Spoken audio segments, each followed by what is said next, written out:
lovely to meet you. Whereabouts are you? Likewise. Mate, I'm at home, in the comfort of my own home, wearing a nice, it's pretty cold here in Sydney, so, Man, but I you won't for a second complain about being uncomfortable. look so comfortable. We've been living in quite a lot of discomfort with those stationary objects, and certainly no looks like a very soft, fluffy jumper. It's very jealous. Well, thanks for taking the time to chat, boys. I really appreciate it. I know you're very busy, and I can imagine these things can get a bit, you just want to get on with it.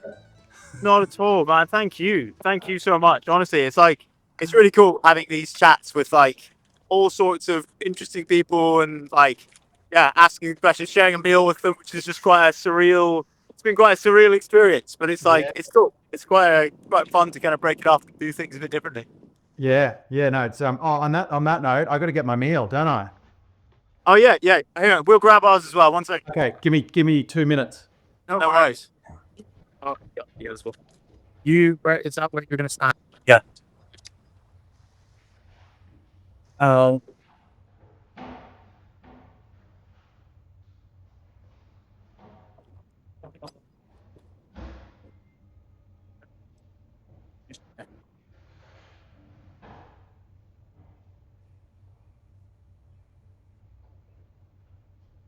Hamilton's out the top.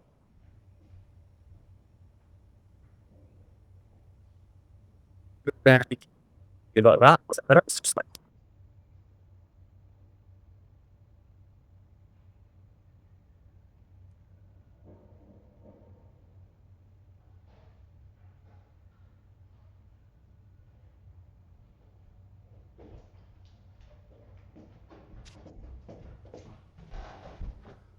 He's back.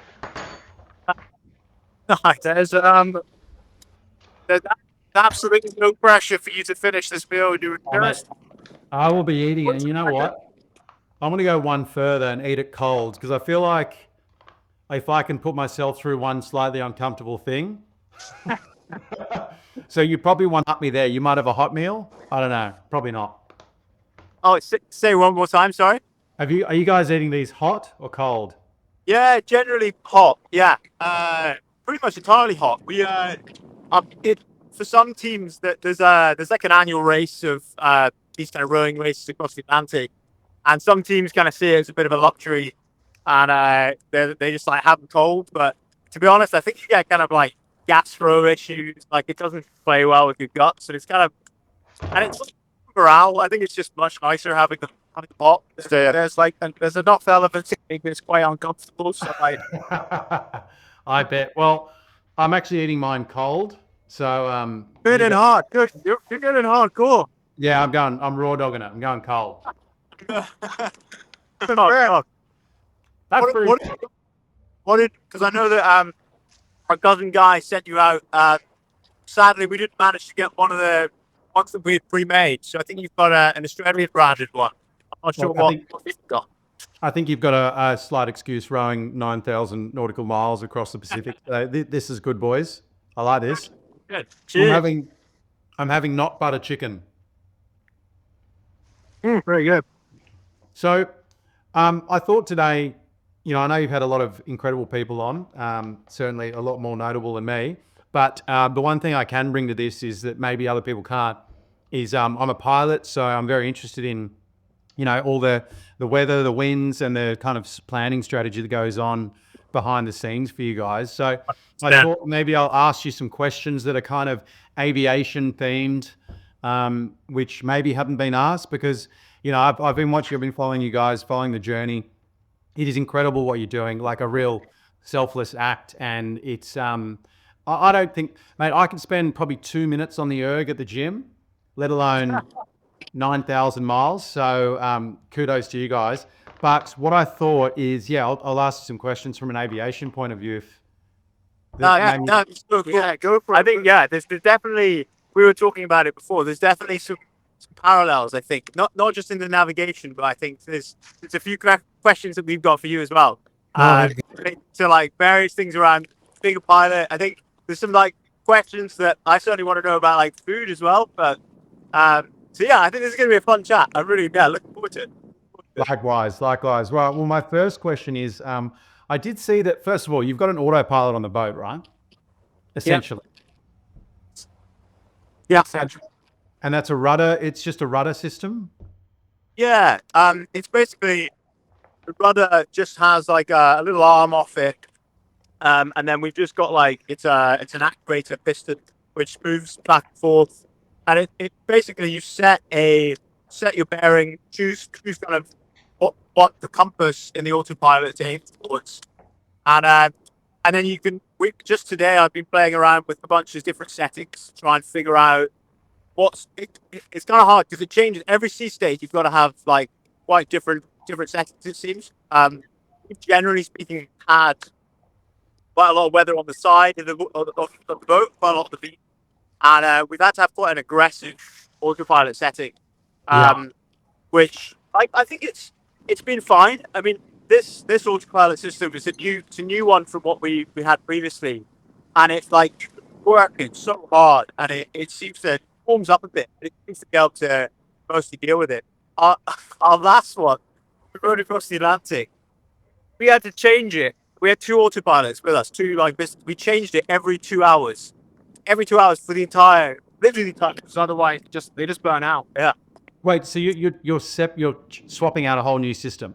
You're having to get off the boat and change it out. Is that what you're saying? Or No, no, no. You can change it from inside the stern cabin. It's a yeah. bit of a pain, but you could like in the old boat, you could reach in and you could like lift off. Basically, the whole unit was like one tape thing. So you had like compass, the controls, and then like the motor that would like activate the kind of pillar arm. That was all one thing you could just lift off.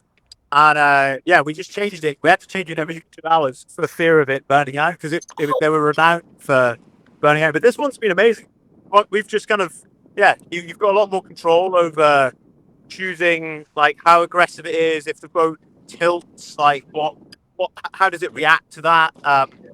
Yeah, and it's worked pretty well. We had a couple of issues at the beginning where we didn't realize that we had our phones quite near to it, and it was causing the compass to go absolutely haywire. But we didn't, because you didn't realize until I don't think it's like 2 weeks or so, forever. Figure out So what was going on. isn't that great? Because you know when you get on the fly and they say turn your phone on airplane mode, that's kind of for in modern day airplanes. It's kind of old school. It can cause interference with the headphones for the pilots and stuff like that. But I Yeah, haven't experienced it, so it's crazy that actually for you guys it does yeah, affect it. totally, totally. And it's all like proximity. If like we thought, there's basically three parts to the autopilot. There's like the piston on the tiller that's like in the back of the boat. There's then like another box which we thought was the brakes that had the compass in it, and then there's a thing on the deck which is like it's. I thought it was just controls. Like it's just like you can change your bearing and turn it on and off. Basically, that's all it does. Uh, Turns out that's not where the compass is, which was yeah. So like we didn't realize it at all. So we were like resting our phone on it and like yeah. I don't know. I just kind of assumed that the other box have like the brains of the operation, but I don't actually know what that other box does. It's not. Anyway, Well, hopefully yeah, they can figure that out. Hopefully everything all just is smooth sailing, pardon the pun, no more autopilot failures. And with the rudder, so if you got wind from either side and the rudder's compensating to keep the nose straight, you've then got a lot of associated drag with that, and that would you're rowing against that drag, then, aren't you? yeah, yeah, for sure. I mean, I think that's where the settings of the autopilot are so critical because you know a very minute change in the setting can move the rudder an extra however many degrees and create so much more drag. So it's trying to find a compromise between what's steering, keeping the boat on its course well, and Yeah. managing the conditions. But it's kind of unavoidable. There's always like it is trying to optimize and limit the amount of drag, but there's always going to be some. There's always, and then there's added drag. We've got a dagger board that we could take in and out of just to help keep us on a course. 'Cause otherwise, without it, the autopilot is overcompensating to try and keep us on our course, and we're just crabbing along sideways. And it's like it's kind of interesting because these things are designed obviously for like sailing boats, Yeah. and generally speaking, a sailing boat you're like because you've got like a lot of like huge amount below the water, like a keel, and the rudders usually are quite a bit bigger, and you've got these big sails. When you kind of turn both, you'd expect it to, generally speaking, is going to kind of hold the course relatively well, and the amount of rudder movement is quite small. You can probably tell from just like the way everything's moving around. It's not the case on these boats. They move around a huge amount. So as a result, the autopilot is kind of moving the rudder all over the place. That's why we have to change it out so frequently, because they're designed for sailboats, not for these ocean rowing boats. Uh, but it's kind of like a balance. It's an area that I think this system's way better than it was as well, but only because you've got such good control over all these different parameters. Yeah. Yeah, and are you then are you finding that you're having to compensate, like rowing in a rowboat? Not that I've done much rowing, but you're kind of like having to row with one arm, and I guess the autopilot and the rudder would compensate for that a little bit. But are you finding that you can just like have constant pressure on each oar, or you're having to? Oh, it's like you're probably never getting a perfect goal stroking. Yeah. You never get like an equal balance. Only when we become becalmed, which is pretty rare to be honest. There's always swell and winds. Um, and as a result of that, you can see like with the boat wobbling side to side, even with the centerboard in, you're quite often, I would say like 50% of the time, or maybe not 40% of the time, you only get one oar in. Yeah.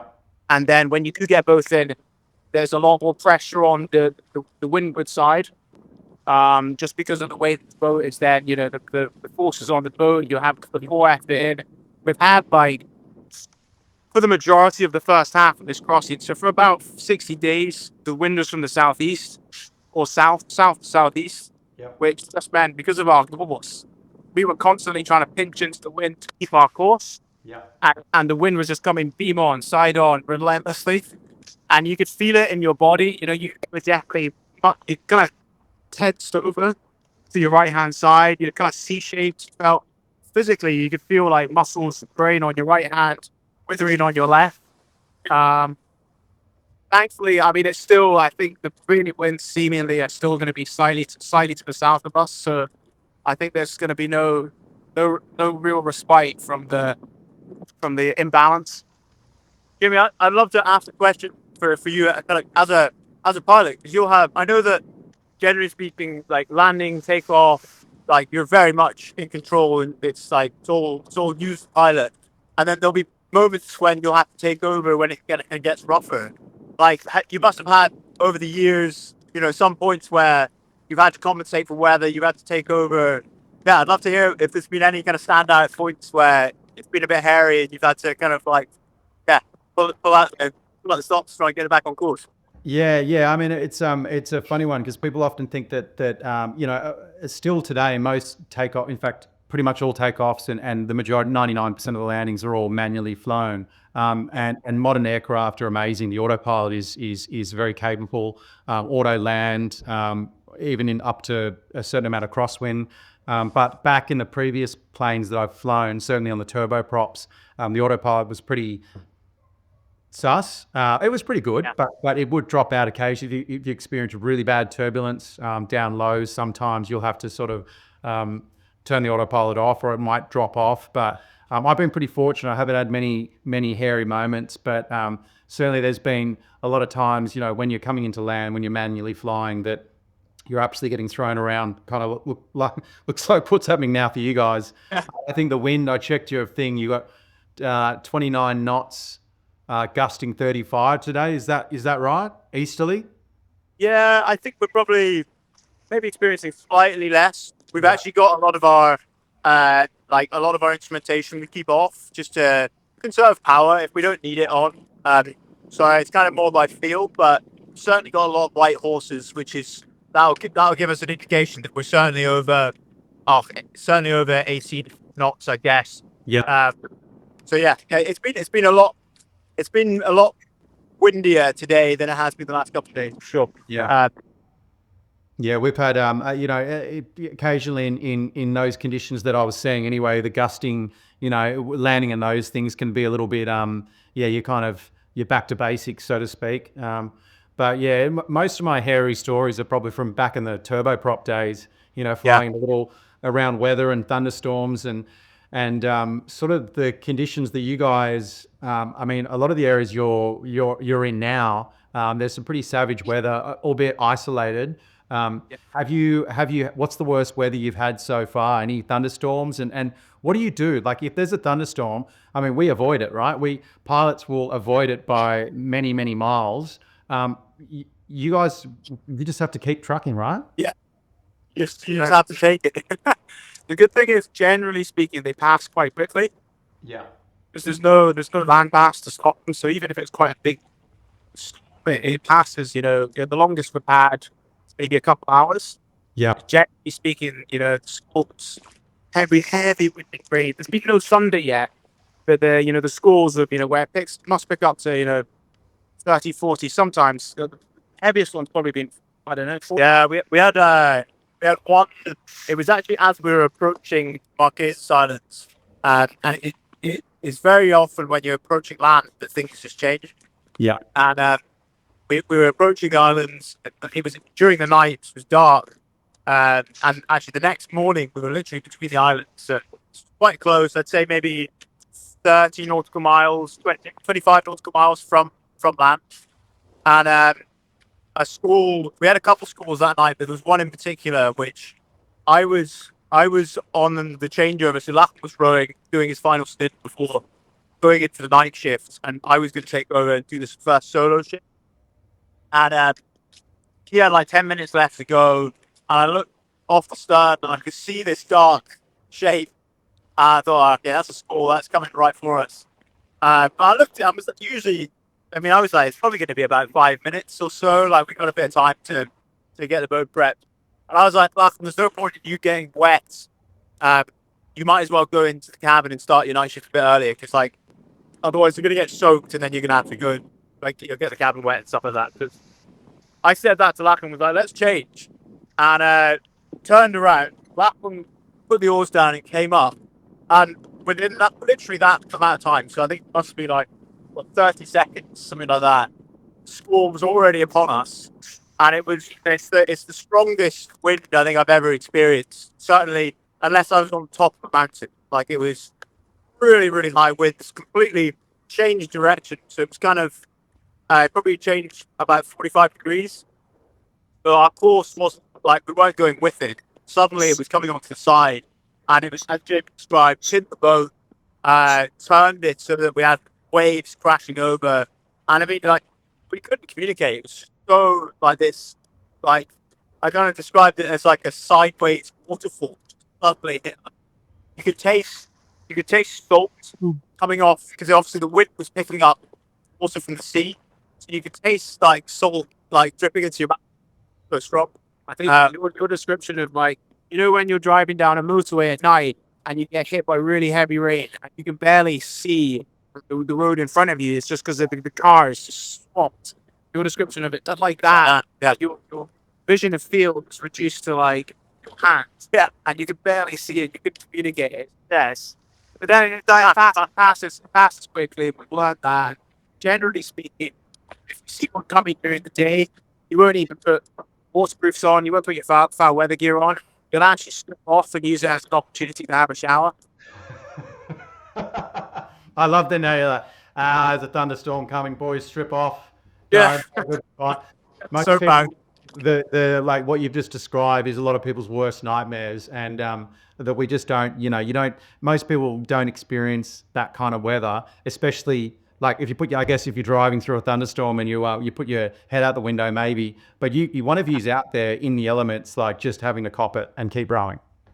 I think, like, one thing that I think gives all of us quite a lot of confidence with this is we have just so much faith in the boat. The boat's like, it's such a well built bit of kit. I mean, it's built actually using the same manufacturing techniques that they use with like carbon fiber parts of aircraft. Like, it's an autoclaved, really strong carbon fiber boat, and it's just so solid. You can see maybe we've all got climbing harnesses on, and we're attached to two different safety lines. Yeah. But, like, it really, Yeah, I got a bit of rice in my throat. Uh, like I think we always feel quite safe in the boat. Like it can capsize and it'll come back up. We've tested all this stuff with that. I don't know.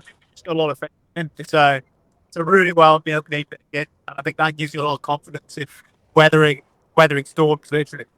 So have you been scared? Have you had that moment of terror I mean, a lot of pilots when they're learning to fly, you have that. I've got one moment that I remember. I got myself lost. I didn't know where the airport was, and I had this moment where I was learning to fly in a single engine aircraft by myself. There was no autopilot. I had a basic navigation display, but I hadn't really learned how to use it. And there was a moment that I thought, and the sun was coming down, and I thought, oh, I can't land at night. And I remember scaring the shit out of myself. And then I just had to say, okay, compose yourself. What happened? What did the instructor tell you? I look for landmarks and all that kind of stuff. But have you had one of those moments? Have you guys had that moment where you think this is nothing like I've ever experienced? I I wouldn't say so because I think for us the well maybe in training being blown onto the lee shore Yeah. is the closest I'd say, but I think the stakes are probably not as high in a lot of ways. Like uh if we can't do anything, generally we're in a big ocean, so like you could get into the cabin, you could batten down the hatches and roll and whatever, but you'll probably be okay. It's designed to be able to do that, but I guess in your case, if you're crash land, like it's a really particularly as a like a commercial pilot, like that's it's not just your own life that situation. That pressure must be huge. You can't just run off to the toilet and log yourself in there. Well, I think that's a very a very positive way of putting it. But I mean, clearly you guys you've done many of these things before. You're confident in the boat, so it's good to know for people that are watching, following the journey, that you guys are very confident in the safety of the overall operation. So I, that's I think it's also like really staying exactly as you said. It's like it's your protocols as well, making sure like we've got safety harnesses. We're carrying a personal location beacon at all times. We've also got man overboard alarm. We've also got various different harnesses. We've got the checks to make sure that, like, if I do a changeover, I'll ask to be sure that the next person going on shift is maintained and they're attached to the boat. And I think that is just kind of sticking with routine and um, not. I think mistakes can happen when you become a bit complacent and you become too relaxed with it. And I think that's that's like something such a long period of time, like 120 days or I think it's quite easy to probably get to a point where you probably say, "I, you know, I'll leave the cabin door open because we've not had any issues so far. And it's really hot, so I'm gonna." yeah. But as you had said, like as long as you're tethered to the boat, for us, I think the stakes are a lot lower than for you. You know, Yeah. you have these systems failure. Last thing that's gonna happen is we're gonna float in the right direction. We might capsize, but as it's supposed designed to self-right, as long as we're attached, it should be safe. But I think about your situation and like the amount of systems that have to all go correctly for everything to work smoothly. I mean, do you ever get that? Do you just have to train yourself not to be overwhelmed by the prospect of like if one of these things fails, like we're in big trouble? Yeah, there's the thing is with modern aircraft, there's so many redundancies. Like everything for every failure has been thought of. So if one system fails, there's another system that can take over. So for us, it's you guys you were talking about before the your guard is down, so to speak, and you end up like this, you get complacent as well. Yeah. Different for us is, I mean, pilots are sitting up there drinking coffee, and we've got rest protocols, and it's we're rested for the whole time. So there's always going to be someone that's alert, or at least the two of us that are alert. But I mean, for you guys, you're doing night shifts, your sleep cycles are all, and you're trying to sleep. I can imagine it'd be pretty rough trying to sleep in those oceans. So I mean, we have the protocols, standard operating procedures that we'll fall back on, and they're all designed that I'm sure you guys have done. I've seen your drills on social media and stuff with the capsizing. and practicing those things, practicing. So when they happen, you think, okay, you sit back, you have a wide view, okay, what's happening? And then that's where pilots, I guess, are trained very well to, in those pressure cooker environments, to take a deep breath and back themselves that they're trained for any of these system failures. But for us, the airplanes, modern airplanes are very smart. They can sort of, we've got sophisticated failure management processes that we can go through and remedy the situation. So, but I was interested to ask you guys about that with your standard operating procedures and your emergency procedures. Pilots, cabin crew, trained for all that kind of stuff. Do you have you've got checklists you follow when things go wrong, or you just strap yourself in and make sure and then sort of deal with the issues as they come? Yeah, I suppose we've through training, we've got like an ingrained checklist in our heads. I suppose like worst case scenario is boat capsizes, the cabin doors have been open, it's been a rogue wave. If both cabin doors are open, then the boat won't self-right. If even if one's open, it should self-right. Yeah. Now, even in that scenario, then it's like, right, swim under, close the doors, and there's inversion pumps to drain the water from the cabin. So Yeah. then the boat should self-right. But in a worst case scenario where we couldn't, you can't get the boat back up and over, or maybe a battery's dislodged and it's caught fire, which has happened in the past in older boats. Wow. Then it's abandoned ship. And then, we've all got in our head the protocol of, right, one of us would be taking the life raft out, the life raft locker in the center. Someone would go to the front cabin. We know exactly where our grab bag is, which has got. I wonder, do you have like the equivalent on an airplane? You probably do. We have this thing called a grab bag. It's just like a waterproof bag filled with things we need to survive in a life raft for a duration of time at sea. It's got most important bit of kit is a manual water pump, manual desalinator. Yeah. And then it's got, emergency provisions. It's got like thermal protective aids, whistles, knives, all the things that you might need to, and a PLB locator with AIS. So it's, yeah, I suppose like protocols wise, that's all drilled into us, and we've tried to get some muscle memory from that through training, through capsizing the boat on purpose, and through trying to talk through scenarios. We went to a surf. There's a new like surf resort outside of Edinburgh where we all live, or where we're from, and it's like a wave pool for surfing in. And we went there and did some drills, taking out the life raft, inflating it, and then getting hit by waves, getting into it. And I think it's just like putting yourself in those scenarios where possible, so that you've got the muscle memory, but also so that it's not necessarily the first time if it did happen to us out here. Yeah. We don't go into panic. We go into, right, okay, we've been here before. Let's go through the protocols and ensure like we can get out of this alive. Yeah. In terms of protocols, Jimmy, I've run over my shift. I'm gonna have to swap with Lachlan. He's dying to have a word with you, but it's so lovely to chat to you. It's been a real pleasure. And I hope we might get to meet you when we get to Australia. Who knows? Can't wait to have a beer with you all when you arrive in Sydney. Awesome. Right, I'll swap out. But see you in a bit, man. All right, take care. I'll talk to you soon.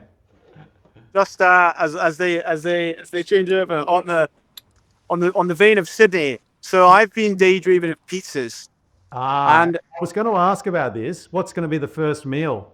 I think it's got to be a pizza for me. I mean, we had an amazing surreal chat with Mark Wahlberg, I saw that. Incredible. and he's invited us up to his Wahlburger place to have some burgers, Yes. which would be really cool. Yeah. But I think that there are specific meals that food is such for us, certainly in this context, you daydream about it. You think about it all the time. And although the food that we've got, because we made quite a lot of it, it's lasted well, and it's tasty. It's like home cooked food, so we're enjoying it.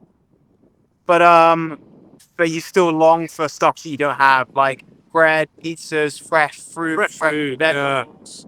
Fresh All that. fruit. Yeah. Jimmy, what a pleasure. Nice to meet you. Mate, likewise. It's very good to speak to you and hear about a good rowing back there as well.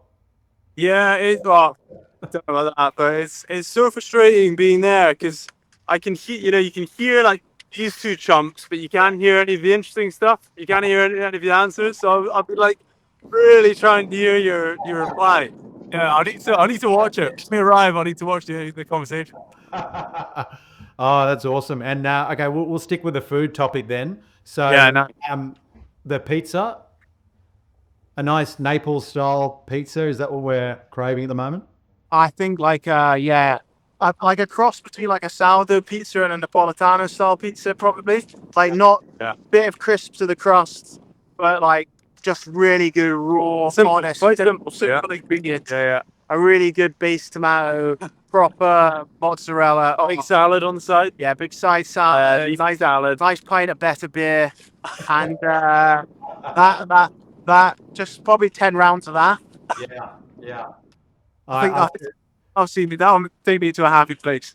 Yeah, I don't know if I feel bad talking about this food now that is so easily acceptable for me, and not for you guys. But I guess you need to think about this stuff, things you can look forward to. So I mean, Yeah. Sorry, slight glitch there. Slight glitch. Yeah. you're all right. You're all right. Well, I've got a pizza oven at home. We got, so I might have to get you guys up for a couple of pizzas and Pizza oven. Nice. No way. when you're finished. I've got another nerdy question for you about the planning of things. So pilots, most people don't know that when we fly over long distances, we're actually flying great circle arcs as opposed to tracking direct to somewhere, which is a technical term, or a run line, I guess. So for you guys, when you're rowing, you've got GPS waypoints, and are you rowing a great circle, or are you rowing a track direct to waypoint? Basically, from Lima to Sydney, are you going direct, or are you going to fly? No, yeah, Great exactly. So we've our I suppose as you say, like the rum line, we've got like, I don't know, like 10 waypoints that we plotted before, just looking at the currents and wind. Initially we went much further north. We were expecting to be going pretty much due west for the first like 60 days to get to the Marquesas. We were pushed quite far north. So then, yeah, we've kind of, since the Marquesas, we've been trying to get back down onto the rum line. But yeah, as you say, it's exactly the same. It's not like a direct course from start to finish. It's like looking at breaking it into chunks, and like the provisional course we set at the beginning, it's all kind of open to weather. It's all like the wind we've got, here and now. So yeah, for example, right now we're trying to make it. It's a little bit north of Bora Bora, but we're trying to make a course of 251. That's what we've got in our heads. So we're still heading a bit south, and then from there we'll go even further south, and we'll kind of try and arc a little bit, and then it'll be after the Norfolk Islands. That's when we'll try and punch. We'll try and punch south to Sydney. Obviously, if we continue west, we get to Brisbane. It's actually that kind of 1,000-mile, like 800 miles, 1,000-mile. It's potentially going to be the most difficult part of the crossing. You're probably aware of all of this, but for anyone watching, it's kind of like prevailing winds for the majority is kind of with us, although it's been a lot more southerly than we were expecting. But at that point, it's all over the shop. Like we've been checking windy, and it's like one day it's blowing a southerly, and then it's a northerly, and then it's just like all over. So it's kind of whatever dice is throwing for us by that point, and we'll just need to buckle in and see what else we've got left in the tank, sort of thing. Yeah, I mean, this time of the year, we get winter westerlies up at altitude for planes. But I mean, you guys, and I don't know this because I'm smart. I know this because I've looked it up. is that you should be experiencing easterlies, right? Which at this time of the year. But then one other thing I found is just that, or as you say, the wind can just do its own thing, especially where you guys are in the Pacific now. Yep. It can jump around, and as Vala says, it's the next, increasingly so. The weather's getting less and less consistent, I would say. Yeah. And it's that final stretch. I think it's going to get a little bit spicy. I think we're kind of looking forward to it as well, because although it could turn against us, it could also provide pretty big conditions going where direction we want to go.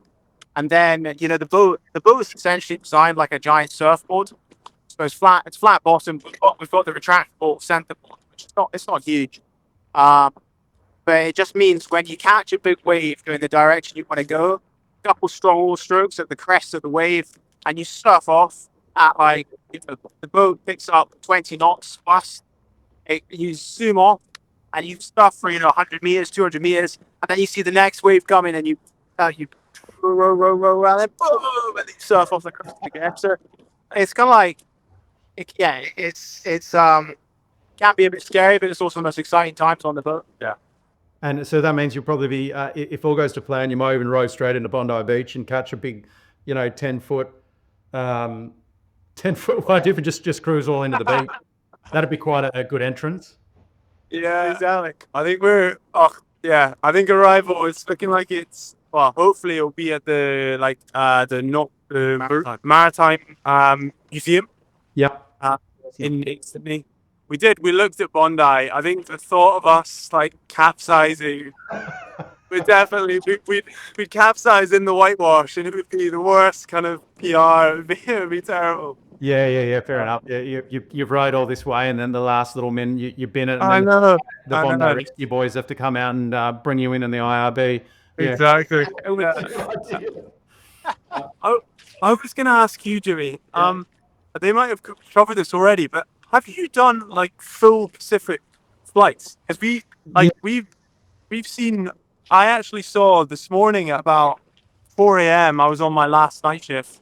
I was actually just coming out of the night shift, and I saw the first plane in 65 days. We've not seen it. So yeah, have you flown this route roughly? Yeah, roughly. I've done Fiji a lot. In fact, I was just in Fiji last week with my wife and my son having a little break, and I can tell you the weather there's perfect at the moment. So I know you're not quite there yet, and the Fiji bit is terrible. Sorry about stopping in. Just keep rowing to get your better beer in Sydney. Yeah. But yeah, I've flown. One route I've done a lot lately is Hawaii from Sydney, which is I guess a bit more north. Yeah. But I can tell you when I'm flying over there and you look down, there's nothing around, right? Like you guys are literally in the middle of nowhere, which is it better or worse? Like if you're constantly rowing past big beautiful islands and potential ports you could stop into, I don't know. Would that be better, or is it better just having nothing around? You just keep rowing, no distractions.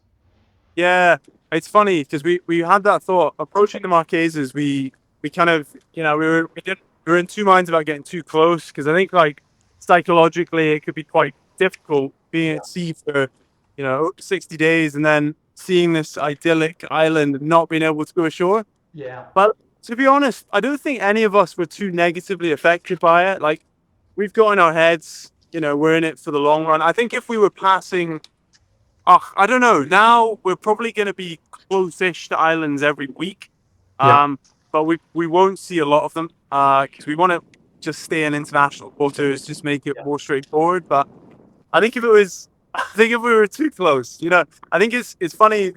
Marquesas, we didn't actually see any lights, we didn't see any boats, we didn't see any people.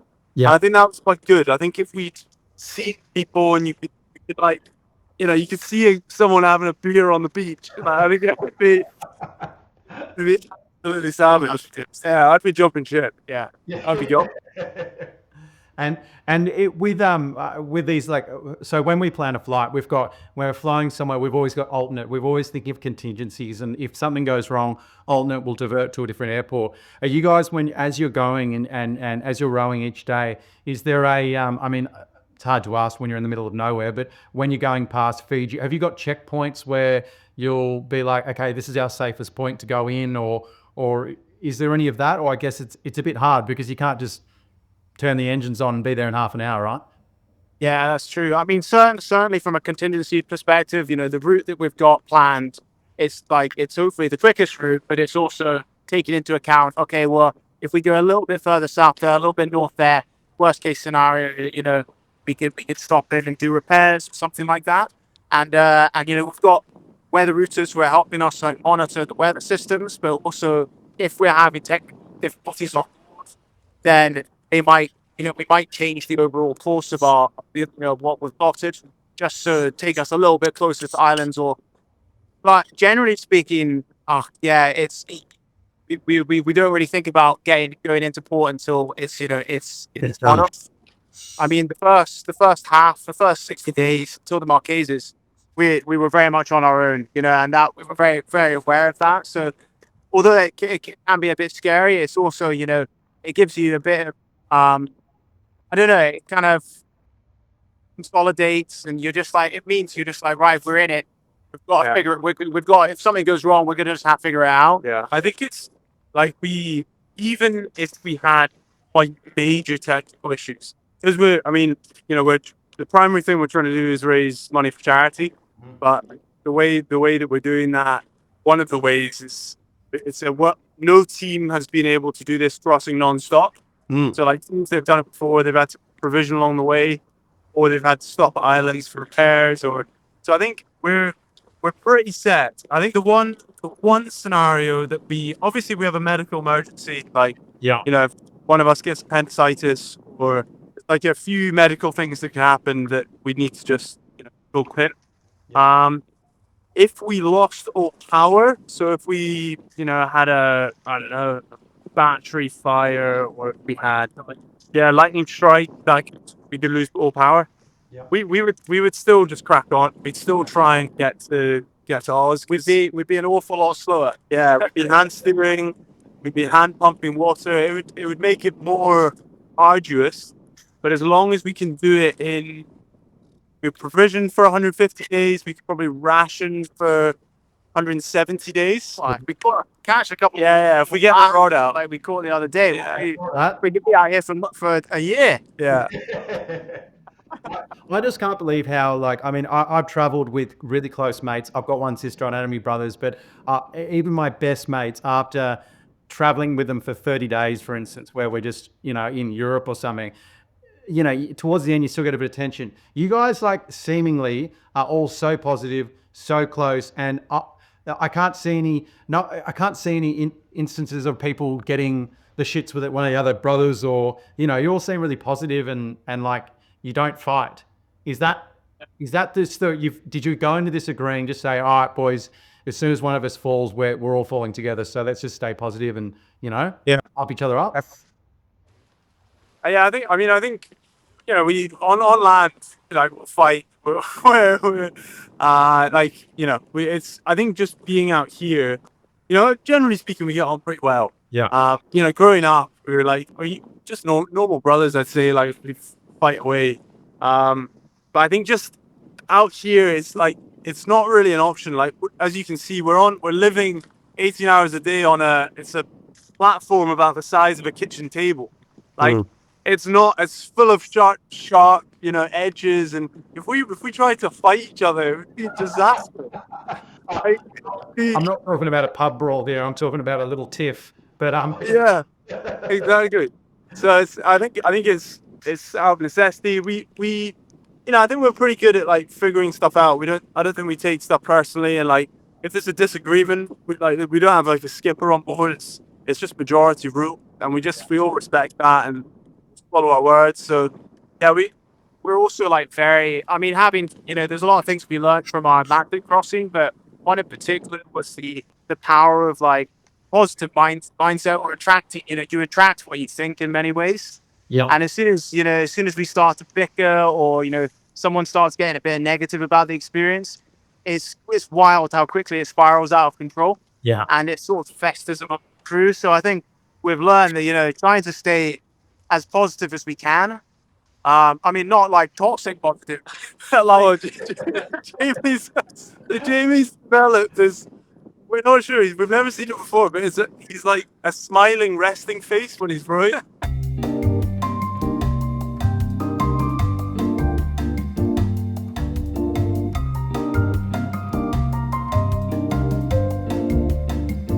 Sorry, Jimmy. We the phone. We just realised the phone was about to die. Oh, you're So we're on 1%. So we've jumped over to the other one. I'm just gonna get it up. Nice. No stress. I've got a question for you to think about whilst Jamie's plugging this in. would you consider doing a row? So it kind of falls on from what we were just chatting about. Who, if you had to do a row like this, who would you do it with? Oh, certainly not my wife. Um, no, my wife is lovely, but when it comes to those type of things, that I think we would probably throw each other overboard. I would. Oh, I might have lost him. There we go. There we go. Who would I do a row with? Well, I'd probably. Can I pick one of you blokes or not? Yeah, if you want. Look, bring the pizza oven. Yeah, you got the pizza oven. What's that? Oh, as long as I bring the pizza oven, yeah, I'll bring the small one. Yeah, yeah. Look, I would have to be with that. You know, I mentioned before that I've travelled with my best mates. Yeah. Probably my best mate Grubbs. He's we don't tend to fight. He's a pilot as well, so I feel like we hopefully could stay cool, calm, and collected. And we don't tend to fight, and we just crack on. So, but I think like 99% of the general population, if they were in your shoes, no matter who they pick, they wouldn't be able to get through this thing without sending each other nuts. So, I mean, it must just be a brotherly bond that makes it, you know. I don't know. Yeah. Doable. Yeah. I'm not really sure. I suppose we've.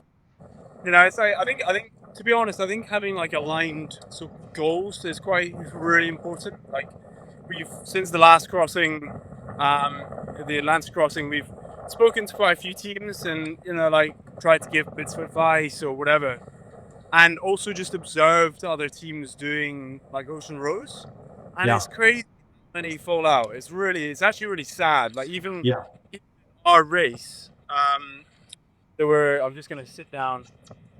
What do you wish I did? Okay. Yeah. So even in our race, it was the number of teams that kind of fell out. Yeah. And I think it was just like maybe they were all doing it for slightly different reasons. So you've got like one crew member, they're trying to break a speed record. You've got one that's trying to raise money for charity, and then you've got another that doesn't really know. It's just doing it for fun. And I think the nice thing with us is we're quite aligned in why we're doing it. Yeah. And that is, to us, the charitable target is the primaries. That's kind of the North Star guiding us all. So I think it kind of keeps us aligned. And yeah, I don't know. It's That's funny. I really mean, the yeah. yeah, Yeah. Having that theory. like to know, yeah, like as a pilot, just it must be quite a heated, like as a social environment. It must be. Is it at times? I mean, yeah, you seem like a very chilled guy, and that probably comes with experience. And I imagine you're only really suited for the job if you are quite relaxed and you can deal with stress. But are there any would you say generally speaking there are fallouts? It's tensions get high on an aircraft, or is that not the case? Sometimes, most people, you kind of have to be a bit of a chameleon, especially as a first officer. Captains, your captains can run the show, so to speak, but the first officers and second officers, you kind of have to be a bit of a chameleon in that you have to adapt your communication style with that person you're flying with, because it's not often that you're stuck inside a pretty similar space boat to where you guys are in, where you can't leave. So you've got to stay there. So most people are very, good with their CRM skills and communication strategies and stuff. But, I think when there's conflicts, it's because there's been clashes of different personality types. But I just try and, whether I'm flying with someone, if I can tell that they're going to be a little bit more, we'll call it overly assertive, then no worries. That's fine. We just sort of, you work together as a team. But yeah, I think it comes down to you do learn very quickly in this game and kind of what you guys were talking about before. You've kind of got to get along, and if you don't get along, you're only as good as your weakest link, and then it kind of sends you down that spiral. And most people are really, really, most pilots are very open to, and this is the thing. Things happen when you let your guard down. You make mistakes. So most people are very supportive of each other and value everyone else's opinion, which is kind of seems like the dynamic you guys are going with, where when things happen, you build each other up, and you you put aside the egos and you say, okay, how can we solve this situation? So for us, when things occur that that we have to deal with an issue, it's actually a really good feeling, because you come out of it and you go, that was awesome. We all relied on other people. Everyone was circling back, bringing in other people's opinions. Anybody else got any ideas, and it helps the thing go a lot more smoother than one person running the show, so to speak. Yeah, yeah, yeah. It's fascinating. I mean, have you had what in terms of like high pressure scenarios? Are there any in particular that like stick out in terms of, I don't know, there's been high stakes, either bad weather or emergency landing or whatever. Have you had Nothing. Nothing. A lot of the stuff for me would happen in train, whether dealing with different things. I once had, when I was learning to fly, something called a semi-degradic illusion. So it's when you're coming in the land, you're flying at night. I was by myself, and you sort of, I wanted you to go around to practice. Or on the climb out, where you feel like you lose your situational awareness, and it's often due to different environmental conditions. But this is when it's very dark around, and you accelerate. The airplane accelerates, but it feels like you're falling backwards. So you've got to fight the temptation to push forward. So I've had that once when I was learning to fly. I think I'd done about 20 circuits to get my 9 hours up, and I came into land, and then I did what's called a touch and go, where you land and then take off again. And I pulled back and had the feeling that I was falling backwards. So I pushed forward, and then I thought, oh, I've read about this. No, trust your instruments, and pulled back, because that's how people have come into strike in the past. So most of my things happen in training. With modern airplanes, they are so sophisticated. There's so many redundancies. So you don't often see these things happen, which is great, but it's all a learning curve. So yeah, I mean, you guys probably rowing at night by yourself when you're tired, when hot, you probably have experienced a lot of these things that pilots study about when they're learning to fly. Yeah, I mean, the nights are, I don't know about the kind of disorientation. I suppose it's just like the nights initially, in particular. It's the first kind of 2 weeks. Yeah, I think for us, it was probably the first 2 weeks when your body and your mind are just getting used to this weird routine. Like we're probably getting between maybe 4.5 and 5 hours of sleep in a 24-hour period. Wow. But it's into 2 chunks, and then it is a shock to the system. Like beforehand, that was probably the most overwhelming bit. And what your body is, as you get used to it, like you kind of, I think Ewan and I both had slight hallucinations at night, kind of thinking there's like a figure at the back of the boat. Yep. I've had, actually on the last trip, I one night basically got up, came out the cabin, took over from Ewan, and I was sleepwalking. So I was asleep the whole time, and I wasn't clipped on. I kind of woke up, and that triggered us to then always kind of check the person that's taking over and make sure it's clipped on, because like the reality is, if you went over and you're not clipped on, like you're gone. We're moving at such a rate that we could turn the boat around. Like right now, we could turn the boat around and stop the boat probably, but you wouldn't be able to make much progress. So yeah, it's funny. I think just sleep is a funny thing. It's like two sides in your head. One side are fighting for to stay awake. One side are fighting to fall asleep, and it kind of from one night to the next, one or the other is winning the fight. It's it's interesting. We've got a newborn at home, and so I've the sleep thing. It's funny. One of the midwives explained it to us, saying, sleep deprivation at night is okay. During the day is okay, because it's just a bit of an annoyance. Sleep deprivation at night is a form of torture. So it must be. I can imagine. Or I can't imagine, but I can imagine that it would be really tough battling those conditions, and the sleeplessness is the one thing that's seemingly gets everyone. But we have a thing when you fly, when you are handing over control that you spoke about before, that you came out and you were sleepwalking. Do you guys have any official handover of control? Like for us, it's the other pilot comes, if one leaves to go to the bathroom, the other pilot will come, sit down, and they'll brief the other pilot on all the autopilot enunciators, where we are, who we're talking to, what the closest airport is. So there was a comprehensive handover in control. Yeah. Have you implemented one of those now since you had the sleepwalking ordeal, or?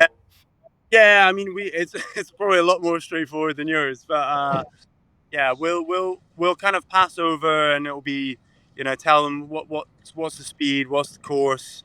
If there's any vessels that, like, especially at the beginning of the trip, we did see some fishing vessels, and it's kind of, passing over that information as well.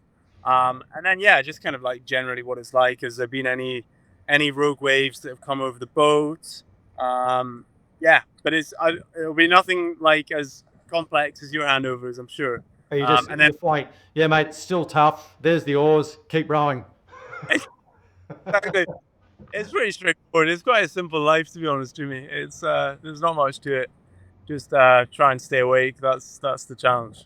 Yeah. And it was on the topic of rogue ships. Like, if there is a massive sea freighter or whatever they're called, a shipping boat, like, I'm sure they're just all autopilot driven. There'll be someone on watch potentially, but if you want to see those as quickly as you can, so you can avoid.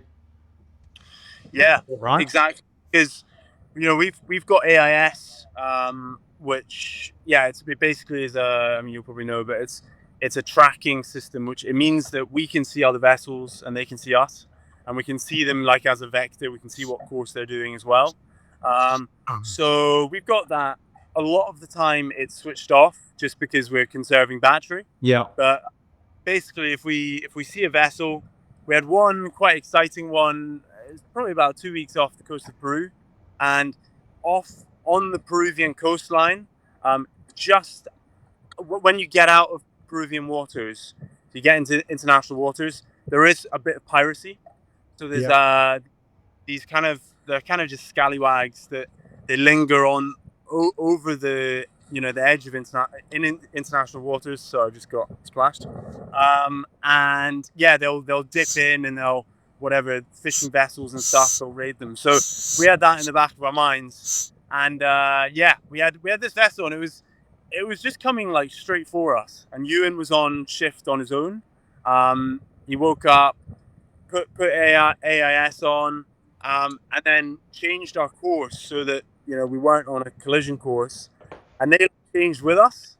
Yeah. So we started, yeah. At that point, it was like he woke us up, and we then changed tack. He went from like making us as visible as possible to trying to make us invisible. So we had the light on, we had the AIS on. We kind of turned off everything, so that if it was a pirate, it 100% wasn't. It was probably us just being overly cautious, but we went off and changed course, and we kind of missed them by, I don't know, 100 meters, 200 meters, which in a big ocean it feels like quite close. We actually do. We've got obviously a load of flares, and as a precaution, as a precaution, we got like a flare gun. So it's basically it takes like 8 cartridges, and it would just be as a deterrent. If we did have any of those issues near the coastline, we obviously wouldn't fire at any vessels, but at least you can point one of these rockets, and maybe they'll think it's I don't know. I don't think it was, but it was yeah, kind of a panic buy when we're in Peru. And when as you continue on with the planning of the whole thing, who do you get a morning briefing that you say today's course is this, or are you just following? How does that all work? For instance, when you come into Fiji or any of these islands where there's reefs around, how do you? Is that all a pre-planned thing, and you have someone that feeds information to you, or are you all self kind of sufficient that? Yeah, we've got support. So we've got like weather routers that we've got a course from them. So we've all got we've got it on our phones, we've got it on a chart plotter. So we've plotted that course, and we know that it's clear of any reefs and stuff. Yeah. As we get to kind of major milestones, we'll sometimes it will just be like a text message on the Garmin InReach, and it will just be an indication of aim for this course. This is what you can expect wind wise in the next 48. So we've kind of got, I think, we could try and do it ourselves, but I think it's just that peace of mind knowing that there's other non-sleep deprived eyes looking over like where we are doing. Yeah. Because there's I think it was the Volvo race, the big the sailing race. And there was a Volvo boat, they cruising along, and middle of the night they hit one of the reefs in the Pacific.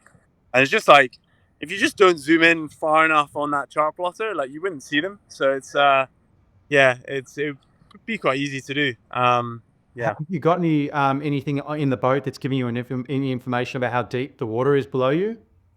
Yeah, it has a maximum of.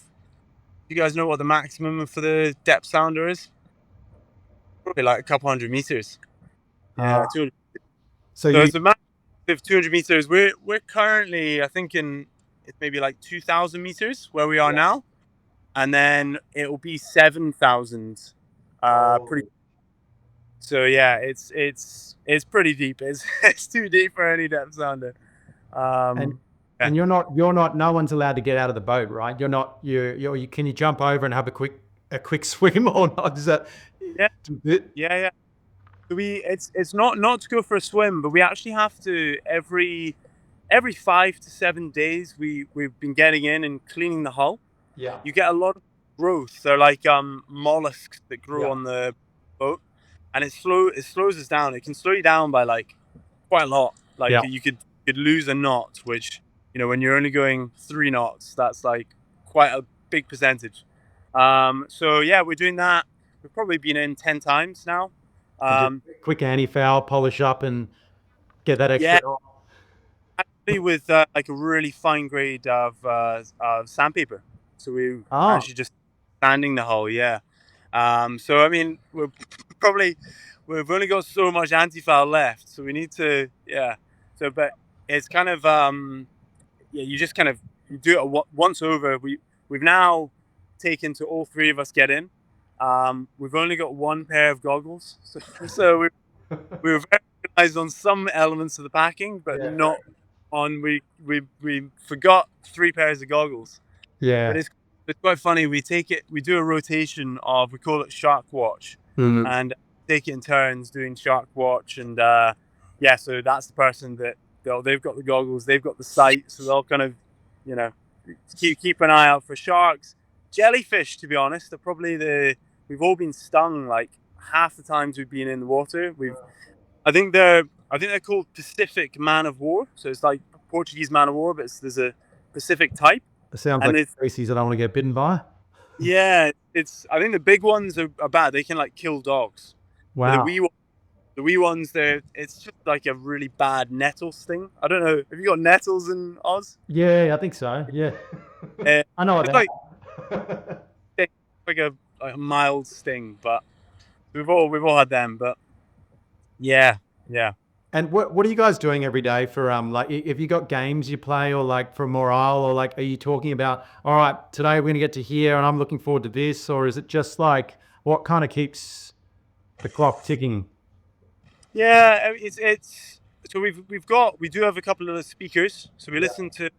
We've tried we don't listen to too much music, just because I think the less you listen to it, the more you appreciate it. So we will have like morning, hour at night, lots of chat. We've probably got about 10 terrible business ideas. We talk about all sorts. We're actually going to do 3 days of silence in a couple of weeks. Wow. We're just going to, why not? When else do you get the chance to do absolutely in the middle of the Pacific? So we'll see how. You are in a position where you can try these like things that, I mean, not only this record that you're going for, but so many others that you can say, oh, I doubt anyone else has done that. 3 day silence in the middle of the Pacific. Okay, yeah. Yeah, so the other kind of entertainment thing is we've got 3 musical instruments, actually 4. So Ewan's got a guitar, a wee guitar. I play the accordion, so I've got like a mini accordion, and then Jamie he plays the bagpipes, so he's got a full set of bagpipes, and then he's got a whistle as well. So every now and then we'll if it's a nice calm evening, and we've got some good we're making good progress, we'll maybe get the guitar out or get the accordion out and play a few tunes. Good. I love it. Great for you. Got to do something to make the time pass. So Yeah. On that, are there any as a pilot? Are there any kind of little, I don't know, treats, or do you take anything with you that is like like a book or stickers? What's where your what's there are a lot of similarities to what you guys are doing now, because we when you're flying, you have to be flying. You can't be sort of like reading a book or whatever. Everyone has to be. So when you're flying through the night, I think for most people, and I know you guys are drinking coffee on the boat as well. So that's the one thing that I look forward to, or something to eat.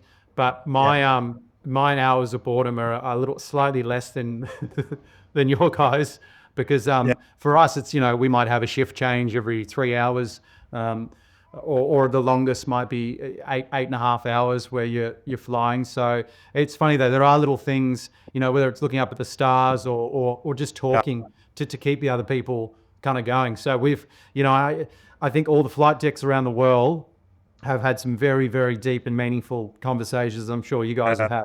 But it probably gets to the point where you're like, I don't really know what to talk about now. So maybe I'll start implementing the silence rule. That could be a good one. Mate, I'm doing a day of silence today. I bet nobody's done that. Flown across. Challenging. Jimmy, I'm of your time, and I think we've taken up enough of it. But we've what an absolute pleasure chatting. It's and on it, really can't wait. I hope we meet you in Sydney. Definitely. And joining you for that pizza, we might take you up on that if that's all right. Absolutely. No, I'd love to meet you guys in person as well. So no, thanks, Lockie. I appreciate the chat, mate. Please thank Jamie and Ewan for me as well. And I have one final question. Yes. Did you bring your passports? Yes. Okay, good, because it'll be a long way back to get them. I know. We've got the passports. We've got the yellow fever booklet. We're hopefully sorted on that front. Good. All right. Love it, mate. Well, I look forward to welcoming you guys in when you get into Sydney. And it's just amazing. I'll make sure that I can do as much as I can to get around you guys, because it is such an incredible thing you're doing for a really good cause. So good stuff. Thanks. Keep going. Keep the positive attitude, and you guys are inspirational. Thanks for chatting. Thanks so much, Jimmy. Great to chat.